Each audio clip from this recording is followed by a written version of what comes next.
मौलाना साहब दज्जाल का बड़ा जिक्र सुनते हैं जी। तो दज्जाल का थोड़ा तारुफ कराइएगा। क्या ये इंसान है? कुछ सुना है इसकी एक आंख होगी और माथे पे होगी, और ये क्या है, कौन सी मखलूक है, जिन है? ये बात देख लें कि कुरान मजीद, अहादीस मुबारक और उलमा की जितने भी किताबों में जो कुछ ज़ख़ीरा मौजूद है, उस एतबार से ये समझ लें कि ये जो दज्जाल है कि फ़िज़िकल एक इंसान होगा। कई लोग ये कहते हैं कि ये दज्जाल एक तहजीब होगी, या दज्जाल साइंस को ही किसी ने दज्जाल कह दिया कि यही असल में दज्जाल एक निज़ाम है, कोई ख़ास सिंगल पर्सन नहीं है। ऐसा नहीं है। अहादीस मुबारक की रोशनी में दज्जाल बाकायदा एक इंसान होगा, छोटे कद का होगा और बहुत मोटा ताज़ा होगा, और उसकी जो दाएं आंख, सीधी आंख है, यानी अपना सीधा हाथ अपनी सीधी आंख पर रखें, ये आंख, इस आंख से वो काना होगा। काने से मुराद आंख होगी लेकिन बिनाई नहीं होगी उसमें, वो अंगूर की तरह उसका ये डेला उभरा हुआ होगा। आंख अपनी जगह पे होगी, अपनी जगह पर होगी, वो होगा इस आंख से नाबीना, वो यानी काने कहते हैं ना, एक आंख वाला काना होता है। और उसके माथे पर काफ अलिफ फारा लिखा होगा, जिसको मोमिन पहचान पाएगा, फौरन पहचान लेगा कि ये काफिर है। और जिस तरह अल्लाह रब्बुल इज्जत ने अंबिया अलैहिस्सलातु वस्सलाम को मौजज़ात अता फरमाए और वली को करामत मिलती है, तो ये अल्लाह की तरफ से एक गैबी निज़ाम होता है जो खर्क़ आदत जिसे कहते हैं।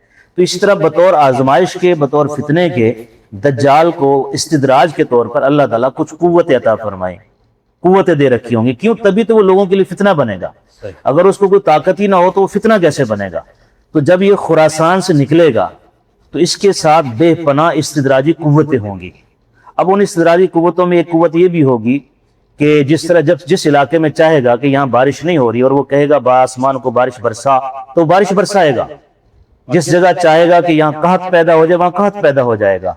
और इसीलिए तो हदीस में आता है, हुज़ूर नबी करीम सल्लल्लाहु अलैहि वसल्लम ने इरशाद फरमाया, जिसका मफ़हूम ये है कि अगर तुम्हारे दौर में दज्जाल निकल आए तो उससे मुनाजरा करने नहीं जाना, बल्कि अगर वो मशरिक में है तो तुम मगरिब में चले जाना, अगर वो शिमाल में है तो तुम जुनूब में चले जाना। उसका सामना नहीं करना, क्योंकि इतना बड़ा फितना होगा कि हाँ, कमजोर ईमान वाले तो उसके ऊपर ईमान ले आएंगे।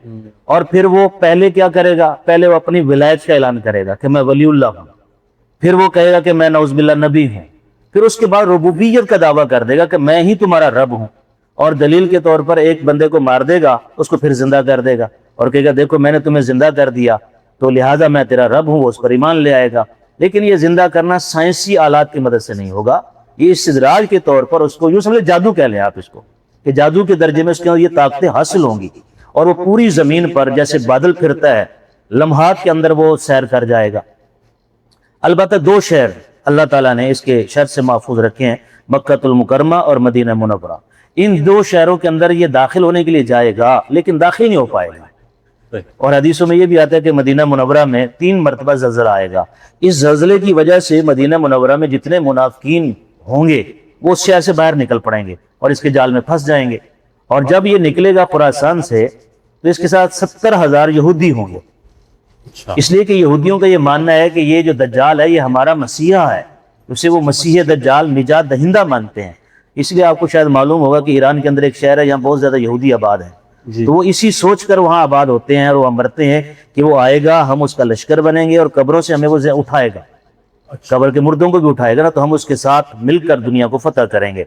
और फिर फ़लस्तीन के अंदर मकाम लुद जो है, ईसा अलैहिस्सलाम का नुज़ूल हो चुका होगा, वो इसके मुकाबले पर तशरीफ़ लाएंगे और जो है उनके सामने जैसे ही ये आएंगे, ईसा अलैहिस्सलाम सामने आएंगे, ये पिघलना शुरू हो जाएगा। जैसे मोमबत्ती का मोम होता है ना, इसको धूप में रख दें तो वो गर्मी की शिद्दत से पिघल पड़ता है प्लास्टिक, तो इस तरह ये पिघलना शुरू हो जाएगा और मकाम लुद से भागने की कोशिश करेगा, वहाँ ये पकड़ा जाएगा, वहाँ ये मारा जाएगा। ये बात कन्फर्म है हदीसों के अंदर कि वहीं मारा जाएगा। ये दज्जाल का मुख्तसर तारुफ। और इसके एक तरफ हाथ में जन्नत होगी, यानी वो लोगों को तरगीब देगा कि मेरे ऊपर ईमान ले आओ, इस जन्नत में दाखिल हो जाओ। वो देखने में जन्नत होगी, हकीकत में वो जहन्नम होगी। और इसके उल्टे हाथ पर वो है कि दोज़ख होगी, वो देखने में दोज़ख होगी लेकिन जो इसको नहीं मानेगा और ये अपनी तरह से उसको सजा देगा, वो उस मुसलमान के हक में असल में वो जन्नत और राहत होगी। तो ये जितने आदम अलैहिस्सलाम से लेकर क़यामत तक के जितने फितने से मुराद आजमाइश होता है कि जितनी आजमाइशें साहिब ईमान लोगों को आई हैं, उनमें से सबसे बड़ी आजमाइश है। इसीलिए इससे बचने का तरीका भी हुज़ूर नबी करीम सल्लल्लाहु अलैहि वसल्लम ने इरशाद फरमाया कि अक्सर सूरह कहफ की तिलावत करनी चाहिए, खास तौर पर जुमे वाले दिन। और अगर पूरी की आप तिलावत ना कर सके तो आखिरी 10 आयतें जो हैं सूरह कहफ की, वो आदमी को ज़ुबानी याद कर लेनी चाहिए اس کی تلاوت کرنی چاہیے اور فتنے سے اس سے پناہ مانگنی چاہیے، کیونکہ یہ تو بڑا سرخیل تو آئے گا، اس سے پہلے اس کے بچونگڑے تو نکلے ہوئے ہیں، بے شمار شکلیں ہیں جسے ہم کہہ دیتے ہیں دجالی نظام ہے، یعنی دجالی نظام سے مراد دھوکے کا نظام، جو انسان کو لالچ کے درجے میں غرض دکھا کر لالچ اپنے راستے پر لے آنا، بے شمار کتنی چیزیں ہیں جس کو ہم دجالی نظام کہہ سکتے ہیں، لیکن اس کے باوجود حقیقت میں اس کا وجود ہے اور اس وجود کے ساتھ آئے گا۔ اچھا مولانا صاحب، دجال کی بھی پیدائش ہوگی یا وہ کوئی ایسی مخلوق ہے؟ حدیث سے تو معلوم ہوتا ہے کہ وہ پیدا ہو چکا ہے، اچھا، لیکن اس پر پھر اعتراض ہوگا کہ اتنی لمبی عمر اللہ تعالیٰ دے سکتے ہیں، جی کیونکہ زندگی اور موت تو اللہ کے ہاتھ میں ہے نا جی۔ جب ایسے عیسیٰ علیہ السلام پیدا ہوئے، ان کے اوپر موت نہیں آئی، وہ آسمانوں پر زندہ اٹھائے گئے ہیں، زندہ موجود ہیں، اور پھر ان کا نزول ہوگا، پھر یہاں شادی ہوگی، پھر ان کو موت یہاں طاری ہوگی، پھر وہ فوت ہوں گے، تو اتنی لمبی عمر تو عیسیٰ علیہ السلام کی بھی ہے۔ اسی طرح حدیث سے معلوم ہوتا ہے کہ دجال کو ایک صحابی نے دیکھا بھی ہے، تو وہ کہاں موجود ہے واللہ عالم، لیکن ہم جو دعویٰ کرتے ہیں کہ ہم نے زمین کا چپا چپا چھان مارا ہے، یہ غلط بات ہے۔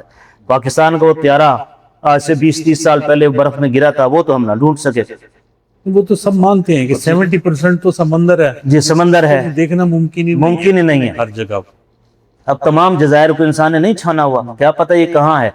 ظاہر ہے جب اللہ کے نظام کے تحت بطور فتنے کے اس نے آنا تو اپنے وقت پر ہی نکلے گا، اس سے پہلے تو نہیں نکل سکے گا۔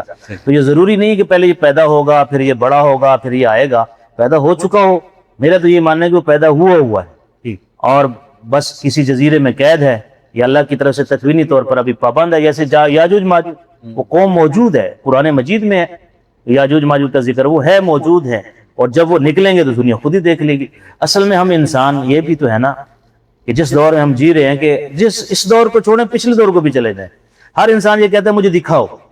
انبیاء سے مطالبہ ہوتا تھا کہ اگر خدا ہے تو اللہ تعالیٰ اوپر سے کتاب ہی اتار دے، جیسے حامان نے کہا تھا سیڑھی بناؤ، میں دیکھتا ہوں ان کا اوپر کہاں خدا بیٹھا ہے۔ تو یہ شروع سے انسان یہی وتیرہ اپنایا ہوا کہ جس بات کو نہیں ماننا جی ہمیں دکھاؤ، اگر نہیں دکھاتے تو پھر ہم نہیں مانتے۔ حالانکہ یہ کوئی ضروری نہیں ہے کہ جس چیز کا آپ کو نہ دیکھا ہو وہ ہو بھی نہ۔ اب بہت ساری سائنس چیزیں ایسی ثابت کرتی ہے نا کہ جیسے ہمیں پہلے وائرس کا پتہ نہیں تھا، لیکن وہ تھا تو صحیح صدیوں سے ہے، لیکن اب آ کے ہم نے دیکھ لیا کہ ہے۔ اب اس طرح نبی علیہ السلام نے، تمام انبیاء نے فرمایا ہے کہ یہ آئے گا دجال، تو یہ آئے گا، جب آئے گا پھر خود ہی دیکھ لیں گے بھی یہ تو آ گیا ہے واقعی۔ اچھا مولانا صاحب، اس میں ایک لفظ یہ استعمال کیا جاتا ہے کہ مہدی کا ظہور ہوگا، ظاہر ہوگا، جیسے میں نے ابھی کہا مہدی کا ظہور ہوگا، دجال کا خروج ہوگا تو اور عیسیٰ علیہ السلام کا نزول ہوگا۔ تو ان تینوں الفاظ کا کیا مطلب ہے؟ خروج کیا کوئی زمین میں تہوں میں چھپا ہوا ہے؟